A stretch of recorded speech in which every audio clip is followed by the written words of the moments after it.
नमस्कार साथियों, स्वागत है आपका अपने YouTube चैनल में। ये है मूमल फरवरी का पार्ट 7। आज के वीडियो में हम दिसंबर 2023 के चर्चित व्यक्ति, स्थान और योजनाएं डिस्कस करेंगे नेशनल लेवल के। तो चलिए स्टार्ट करते हैं वीडियो को।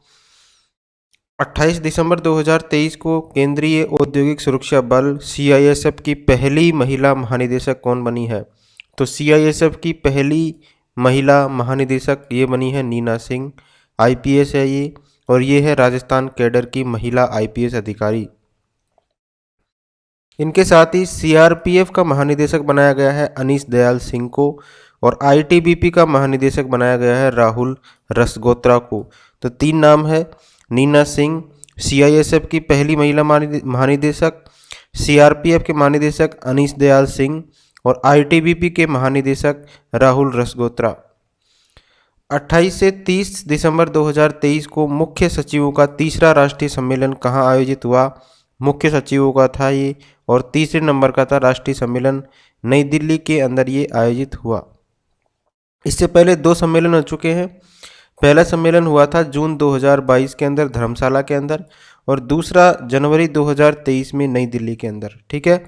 और तीसरा हुआ है, ये भी नई दिल्ली के अंदर हुआ है दिसंबर 2023 में। ये क्या है? मुख्य सचिवों का राष्ट्रीय सम्मेलन। अध्यक्षता किसने की है इसकी अध्यक्षता की है PM नरेंद्र मोदी ने। नेक्स्ट है 31 दिसंबर 2023 को भारत सरकार द्वारा 16वें वित्त आयोग का अध्यक्ष किसे बनाया गया है? भारत सरकार के द्वारा 16वें वित्त आयोग का अध्यक्ष ये बनाया गया है डॉक्टर अरविंद पनगड़िया को, ठीक है। तो 16वें वित्त आयोग का कार्यकाल रहेगा 1 अप्रैल 2026 से लेके 5 साल के लिए इसका कार्यकाल रहेगा, ठीक है। प्रमुख अर्थशास्त्री है अरविंद पनगड़िया, इसके अध्यक्ष बने हैं 16वें वित्त आयोग के। सचिव है ऋत्विक रंजन पांडे। अन्य सदस्यों की बात करें तो ये है AN Jha, SK Ghosh, any George Matthew और निरंजन राजाध्यक्ष। कौन से आर्टिकल के अंतर्गत वित्त आयोग का गठन किया जाता है? तो आर्टिकल 280 के तहत किया जाता है वित्त आयोग का गठन। 1 अप्रैल 2026 से ये 5 साल के लिए रहेगा। अरविंद पनगड़िया बने हैं इसके अध्यक्ष। अभी हाल ही में दिसंबर 2023 में 5 राज्यों के नए मुख्यमंत्री बने हैं। पहले हैं तेलंगाना के, तो तेलंगाना के मुख्यमंत्री बने हैं A रेवंत रेड्डी, कांग्रेस पार्टी के हैं ये। उप मुख्यमंत्री बने हैं मल्लू भट्टी विक्रमरका और N उत्तम कुमार रेड्डी। तो मुख्यमंत्री का नाम याद रखिए। तेलंगाना के मुख्यमंत्री बने हैं A रेवंत रेड्डी। मिजोरम के मुख्यमंत्री बने हैं लल्दुहोमा, ठीक है, जोरम पीपुल्स मूवमेंट के हैं लल्दुहोमा। इसके बाद में तीसरा है छत्तीसगढ़ के मुख्यमंत्री बने हैं विष्णुदेव साय, ये चौथे हैं, ठीक है। उप मुख्यमंत्री बने हैं अरुण साव और विजय शर्मा। इसके बाद में मध्य प्रदेश के मुख्यमंत्री बने हैं मोहन यादव 33वें। उप मुख्यमंत्री बने हैं जगदीश देवड़ा और राजेंद्र शुक्ला। विधानसभा अध्यक्ष की बात करें तो यहाँ है नरेंद्र सिंह तोमर। राजस्थान के हैं हमारे भजनलाल शर्मा जी, 14वें नंबर के हैं ये। उप मुख्यमंत्री बनी है दिया कुमारी जी 6वें नंबर की, और प्रेमचंद बैरवा 7वें नंबर के। 16वीं विधानसभा के अध्यक्ष हैं हमारे वासुदेव देवनानी। अगला है भारतीय मूल की डॉक्टर अक्षता कृष्णमूर्ति किस क्षेत्र से संबंधित है? भारतीय मूल की है ये, इनका नाम है डॉक्टर अक्षता कृष्णमूर्ति। ये संबंधित है, ये है अंतरिक्ष वैज्ञानिक, ठीक है। तो अक्षता कृष्णमूर्ति कौन है? अंतरिक्ष वैज्ञानिक है। भारतीय शोधकर्ता है डॉक्टर अक्षता कृष्णमूर्ति। नासा के रोवर परसिवरेंस को संचालित करने वाली पहली भारतीय महिला बनी है, ठीक है। नासा का जो है रोवर परसिवरेंस, इसको संचालित करने वाली है ये, और पहली भारतीय महिला है। उन्होंने मंगल ग्रह से मिट्टी के नमूने लाने वाले रोवर को संचालित किया। हाल ही में संसद के द्वारा पारित किए गए चुनाव आयुक्त विधेयक 2023 के प्रावधानों के अनुसार मुख्य चुनाव आयुक्त एवं अन्य आयुक्तों की नियुक्ति के लिए प्रवर समिति में कौन शामिल होंगे? तो एक प्रवर समिति बनेगी। किसके लिए बनेगी ये बनेगी संसद के द्वारा पारित किए गए चुनाव आयुक्त विधेयक के प्रावधानों के अनुसार बनेगी ये। और इसके अंदर किसके लिए बनेगी ये? मुख्य चुनाव आयुक्त और अन्य आयुक्तों की नियुक्ति के लिए, ठीक है। तो प्रवर समिति में कौन कौन शामिल होंगे? तो एक तो प्रधानमंत्री शामिल होंगे, एक केंद्रीय मंत्री होगा जो कि प्रधानमंत्री के द्वारा ही नियुक्त होगा, और एक है विपक्ष के नेता। ठीक है, तो कानून मंत्री की अध्यक्षता में 3 सदस्यीय सर्च कमेटी होगी, इसमें 2 सचिव शामिल होंगे, और सर्च कमेटी जो है चयन समिति के लिए 5 नामों का पैनल तैयार करेगी। पीएम की अध्यक्षता में 3 सदस्यीय चयन समिति में लोकसभा में सबसे बड़े विपक्ष दल का नेता होगा, और पीएम की ओर से नामित एक केंद्रीय मंत्री या मंत्री होगा। ठीक है,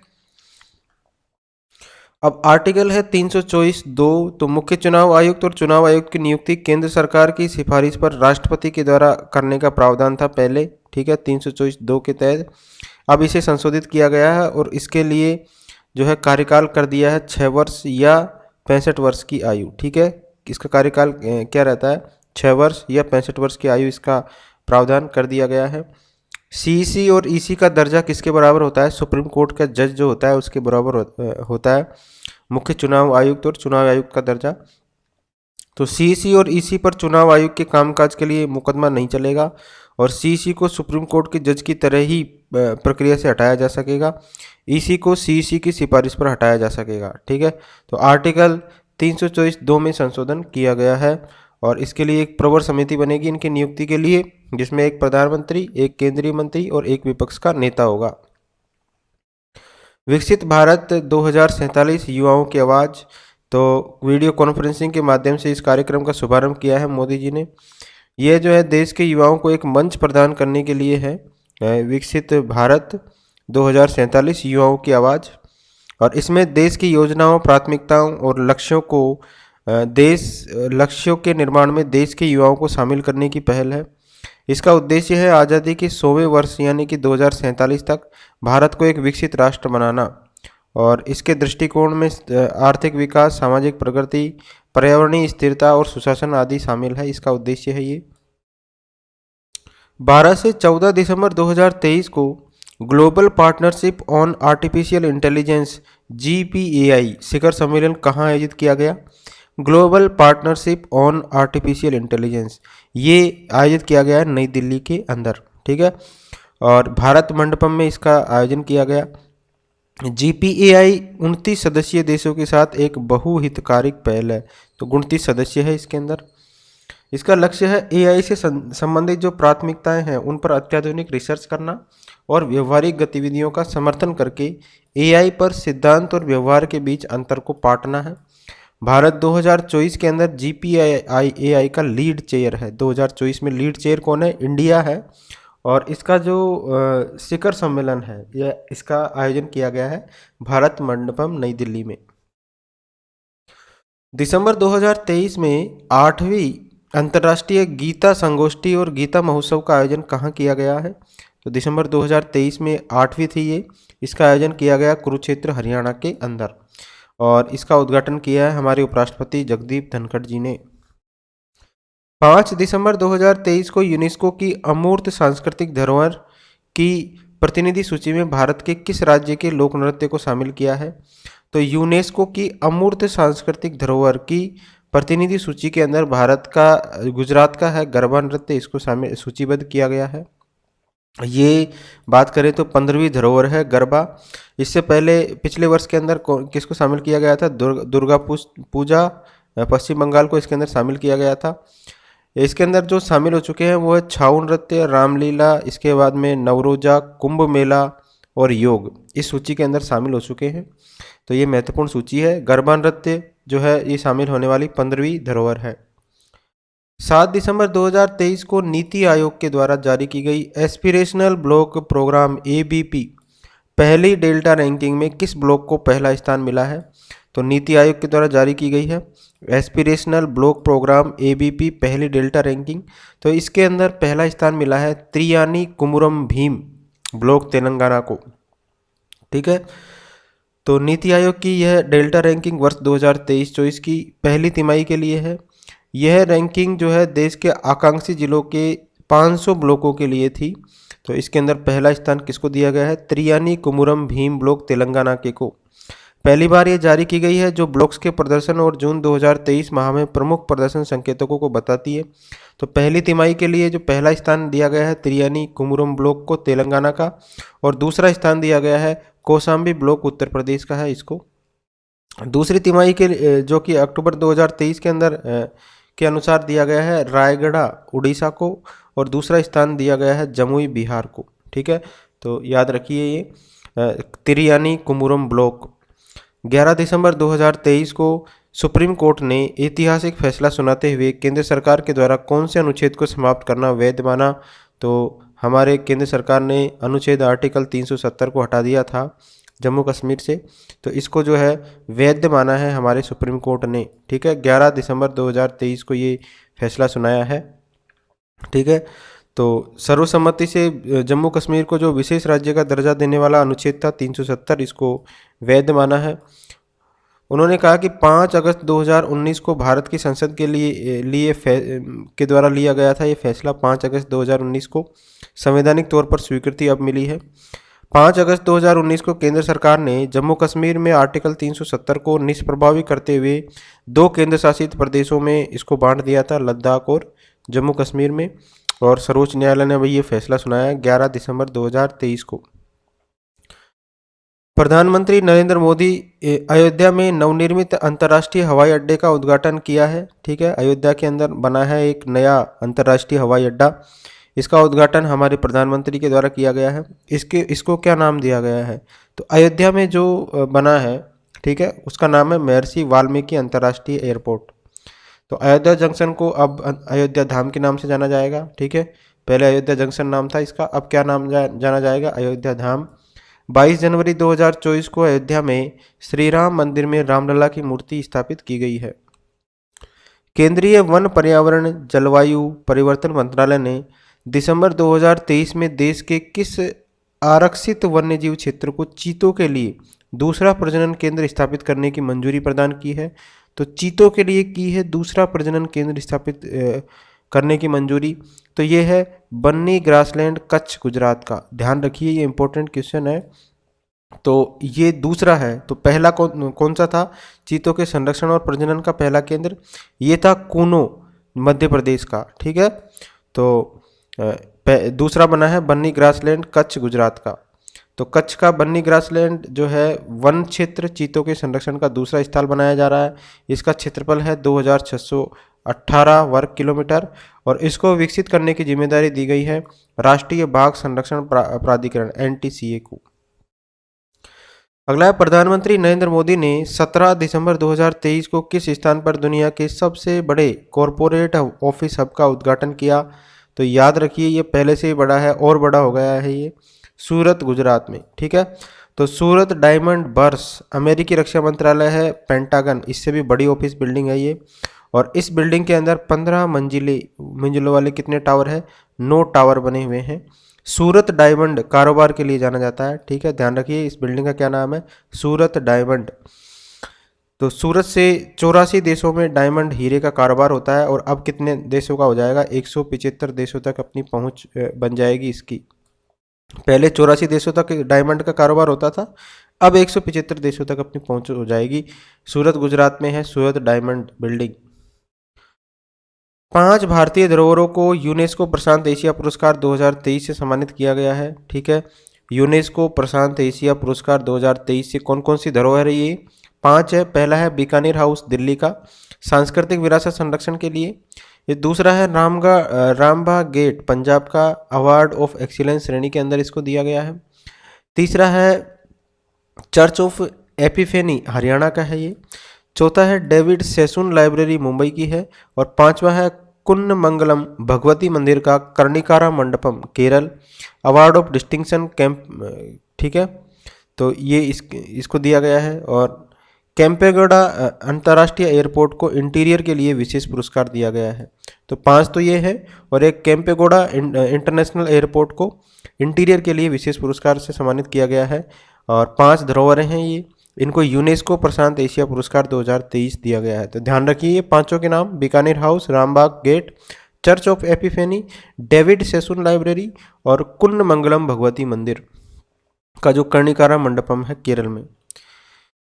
केंद्र सरकार की मिशन शक्ति योजना को पहले चरण दिसंबर 2023 में किन राज्यों में लागू किया जा रहा है? तो मिशन शक्ति योजना है, इसको सबसे पहले चरण के अंदर लागू किया जा रहा है असम और जम्मू कश्मीर के अंदर।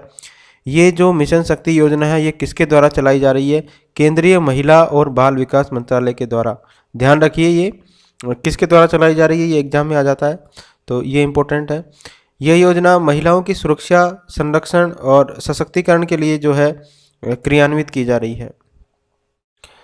नेक्स्ट बात करें भारतीय न्याय संहिता 2023, तो इसमें चेंजेस किए गए हैं, ठीक है। तो भारतीय संसद में एक विधेयक पारित हुआ दिसंबर 2023 में और राष्ट्रपति की मंजूरी के बाद इसको लागू कर दिया गया। भारतीय न्याय संहिता 2023 पुराने कानून जो है 1860 के बने हुए हैं, इनकी स्थान लेगा। इस कानून में 21 नए अपराधों को जोड़ा गया है और 41 अपराधों में सजा की अवधि को बढ़ाया गया है, ठीक है। नए प्रावधानों को किन किन नाम से जाना जाएगा? पहला है भारतीय दंड संहिता जो 1869 की थी, इसको जाना जाएगा अब भारतीय न्याय संहिता 2023 से। पहले इसके अंदर 511 धाराएं थी, अब इसके अंदर है 358 धाराएं। दूसरा है अपराध प्रक्रिया संहिता, पहले इसका नाम था, अब इसको जाना जाएगा भारतीय नागरिक सुरक्षा संहिता 2023 से। इसके अंदर पहले 484 सेक्शन थे और अब जो है 531 सेक्शन हो गए हैं। तीसरा है भारतीय साक्ष्य अधिनियम 1872 को अब जाना जाएगा भारतीय साक्ष्य संहिता 2023 से। पहले से इसमें 167 धाराएं थी और अब है 170 धाराएं। तो 3 नए नाम हो गए हैं, ये ध्यान रखिए, पहले क्या नाम था और अब क्या नाम है। नेक्स्ट है नमो ड्रोन दीदी कृषि ड्रोन। तो प्रधानमंत्री नरेंद्र मोदी ने 30 दिसंबर 2023 को इस प्रोजेक्ट का अनावरण किया है, नमो ड्रोन दीदी कृषि ड्रोन का। इसके तहत 15,000 महिला स्वयं सहायता समूहों को सशक्त बनाने के उद्देश्य से उनको कृषि ड्रोन उपलब्ध करवाए जाएंगे। यह नवोन्मेषी दृष्टिकोण ग्रामीण महिलाओं को आर्थिक रूप से समृद्ध बनाएगा। नेक्स्ट है शारदा सागर जलाशय। उत्तर प्रदेश के पीलीभीत जिले के अंदर स्थित है ये शारदा सागर जलाशय और यहाँ पीलीभीत टाइगर रिजर्व के अंदर साइबेरिया सहित अनेक देशी विदेशी पक्षी आते हैं। तो ये जलाशय का नाम है शारदा सागर। कहाँ स्थित है ये है उत्तर प्रदेश के पीलीभीत जिले के अंदर। नेक्स्ट है आसियान भारत मिलेट्स महोत्सव। ये नई दिल्ली के अंदर 15 दिसंबर 2023 को ये मनाया गया है। इसके अलावा बात करें तो राष्ट्रीय सुरक्षा संरक्षण दिवस ये 14 दिसंबर को मनाया जाता है। सुशासन दिवस मनाया जाता है 25 दिसंबर को। ये पूर्व प्रधानमंत्री थे हमारे अटल बिहारी वाजपेयी जी की जयंती के अवसर पर मनाया जाता है सुशासन दिवस। इसके बाद में राष्ट्रीय गणित दिवस मनाया गया है 22 दिसंबर को श्रीनिवास रामानुजन जयंती के अवसर पर। राष्ट्रीय किसान दिवस मनाया गया 23 दिसंबर को पूर्व प्रधानमंत्री चौधरी चरण सिंह जी की जयंती पर और इनको भारत रत्न के लिए भी नॉमिनेट किया जा चुका है। वीर बाल दिवस ये 26 दिसंबर को मनाया गया। राष्ट्रीय उपभोक्ता अधिकार दिवस 24 दिसंबर को मनाया जाता है, ठीक है, और इसको 24 दिसंबर 1986 को मंजूरी मिली थी। तो ये थे महत्वपूर्ण दिवस दिसंबर में आने वाले महत्वपूर्ण दिवस। नेक्स्ट बात करें केम्पेगौड़ा इंटरनेशनल एयरपोर्ट बेंगलुरु का है और इंटीरियर श्रेणी में हमने ऊपर पढ़ लिया, इसको यूनेस्को के द्वारा सम्मानित किया गया है इसको केम्पेगौड़ा इंटरनेशनल एयरपोर्ट को। यह सम्मान प्राप्त करने वाला देश का ये पहला एयरपोर्ट है। देश का पहला बुलेट ट्रेन स्टेशन, तो अहमदाबाद के अंदर देश का पहला बुलेट ट्रेन स्टेशन बनकर तैयार हो चुका है और इसकी लंबाई कितनी है? 508 किलोमीटर लंबा है। अहमदाबाद से मुंबई बुलेट ट्रेन रूट है ये, ठीक है। जनकपुर नेपाल की बात करें तो नेपाल का जनकपुर ये है बिहार के दरभंगा से 40 किलोमीटर दूरी पर स्थित है जनकपुर। वाल्मीकि रामायण के अनुसार माता सीता का जन्म कहाँ पर हुआ था? जनकपुर के अंदर ही हुआ था और 1816 के अंदर नेपाली शासक और ईस्ट इंडिया कंपनी में एक सुगोली संधि हुई थी। उसके बाद मिथिला राज्य जो है का उत्तरी भाग नेपाल के अंदर चला गया था, इसी के अंदर जनकपुर है। तो पहले हमारे इंडिया में ही था ये 1816 से पहले, लेकिन जो सुगोली की संधि हुई उसके बाद में ये नेपाल के अंदर चला गया, ठीक है। मिथिला राज्य का उत्तरी भाग था वो नेपाल के अंदर चला गया, तो जनकपुर भी इसी में था। और वाल्मीकि रामायण के अनुसार जनकपुर के अंदर माता सीता का जन्म हुआ था। अन्य न्यूज़ देख लेते हैं। जम्मू कश्मीर जो है, जम्मू कश्मीर पुनर्गठन दूसरा संशोधन विधेयक 2023 के अंदर जम्मू कश्मीर विधानसभा में महिलाओं के लिए 33% सीटें आरक्षित जो है करने का प्रावधान किया गया है। तो विधानसभा के अंदर महिलाओं के लिए 33% सीटें रिजर्व रहेगी। कहाँ पे? जम्मू कश्मीर में। नेक्स्ट बात करें झारखंड की, तो झारखंड का उच्च न्यायालय भवन ग्रीनफील्ड भवन देश का सबसे बड़ा न्यायालय भवन बना है। तो झारखंड का है ग्रीनफील्ड भवन और ये देश का सबसे बड़ा न्यायालय भवन बना है। हरियाणा के अंदर है चिरायु योजना चल रही है हरियाणा में, इसका दायरा 1.80 लाख रुपए से बढ़ाकर 3 लाख रुपए कर दिया गया है। उत्तराखंड में राजाजी टाइगर रिजर्व है, उसमें संरक्षण फाउंडेशन की स्थापना की गई है। डीआरडीओ में असोल्ट राइफल जो है उग्रम, इसको लॉन्च किया गया है डीआरडीओ के द्वारा। ध्यान रखिए डीआरडीओ ने कौन सी राइफल को लॉन्च किया है, उग्रम को लॉन्च किया है। ये 500 मीटर दूरी तक प्रभावी कार्रवाई कर सकती है। तो उग्रम की रेंज क्या है, 500 मीटर। डीआरडीओ ने इसको लॉन्च किया है। राष्ट्रीय पर्यटन दिवस 25 जनवरी 2024 को मनाया गया है और इस वर्ष की थीम क्या थी, सतत यात्राएं कालातीत यादें। इसके अलावा बात करें तो शिक्षा मंत्रालय ने कोचिंग संस्थाओं के लिए दिशा निर्देश जारी किए गए हैं शिक्षा मंत्रालय ने, और ये 18 जनवरी 2024 को जारी किए गए हैं। इसके अंदर महत्वपूर्ण ये है कि जो कोचिंग संस्थान जो है 16 साल से कम उम्र के बच्चों को अपने यहाँ प्रवेश नहीं दे सकते, और कोचिंग में 10वीं कक्षा से पूर्व नामांकन भी नहीं होगा। एक दिन में मैक्सिमम 5 घंटे की ही पढ़ाई हो सकेगी। तो ये दिशा निर्देश जारी किए गए हैं शिक्षा मंत्रालय जी के द्वारा। राष्ट्रीय सड़क सुरक्षा माह 15 जनवरी से लेकर 14 फरवरी 2024 को मनाया गया प्रदेश हमारे राजस्थान के अंदर। ठीक है, 15 जनवरी से लेकर 14 फरवरी तक, तो इम्पोर्टेंट है ये।